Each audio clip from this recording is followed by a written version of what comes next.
सुप्रभात बच्चों, आज हम पढ़ने जा रहे हैं पाठ 5 तूफानों की ओर। यह कविता शिव मंगल सिंह सुमन के द्वारा रचित है। इसमें कवि ने बताया है कि संघर्षी जीवन है, सत प्रयास और प्रतिबद्धता हमें सफलता प्रदान करती है। कवि ने इस कविता में सदा संघर्षरत रहकर अपने लक्ष्य की ओर बढ़ने की प्रेरणा दी है।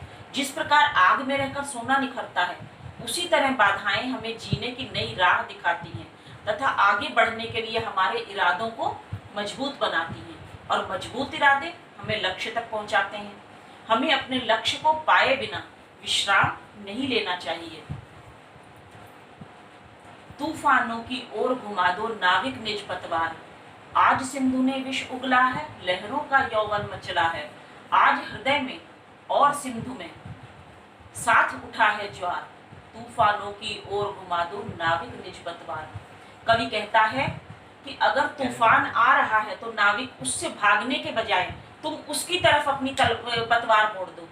आज सिंधु ने विष उगला है, आज सिंधु जो है बहुत हमारे लिए कठिनाइयां खड़ी कर रहा है, लहरों का यौवन मचल रहा है, लहरें मचल रही हैं समुद्र में। आज हृदय में और सिंधु में एक साथ में ज्वार उठ गया है। आज हम दोनों एक दूसरे से टकराने के लिए तैयार हैं और देखना चाहते हैं कि किसमें अधिक बल है। इसलिए हे नाविक, तुम अपनी पतवार को तूफानों की ओर घुमा दो, लहरों के स्वर में कुछ बोलो, इस अंधड़ में साहस तोलो। कभी कभी मिलता जीवन में तूफानों का प्यार, तूफानों की ओर घुमा दो नाविक निज पतवार। तुम लहरों को उनकी भाषा में ही कुछ जवाब दो और इस अंधड़ में, इस तूफान में अपने साहस को तुम तोल लो। तुम देख लो तुम्हारे अंदर कितना साहस है। कभी कभी मिलता जीवन में तूफानों का प्यार, और जीवन में कभी कभी ऐसे क्षण आते हैं जब हमें तूफानों का प्यार मिलता है, जब हमें तूफानों का, जब हमें बाधाओं का सामना करना पड़ता है। यह असीम निज सीमा जाने, सागर भी तो यह पहचाने, मिट्टी के पुतले मानव ने कभी न मानी हार, तूफानों की ओर घुमा दो नाविक निज पतवार। यह असीम, असीम मतलब समुद्र, यह असीम निज सीमा जाने, समुद्र भी तो अपनी सीमा पहचान ले, उसे भी यह मालूम होना चाहिए कि वो किससे टकरा रहा है।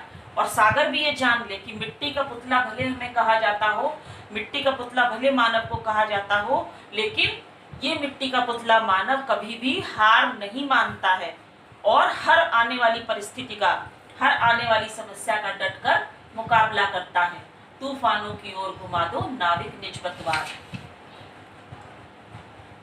सागर की अपनी क्षमता है, पर माझी भी कब थकता है, जब तक सांसों में स्पंदन है उसका हाथ नहीं रुकता है। इसके ही बल पर कर डाले सातों सागर पार, तूफानों की ओर घुमा दो नाविक निज पतवार। सागर की अपनी क्षमता है, सागर इतना विशाल है, उसके हिसाब से उसमें शक्ति भी बहुत है, पर माझी भी कभी नहीं थकता है।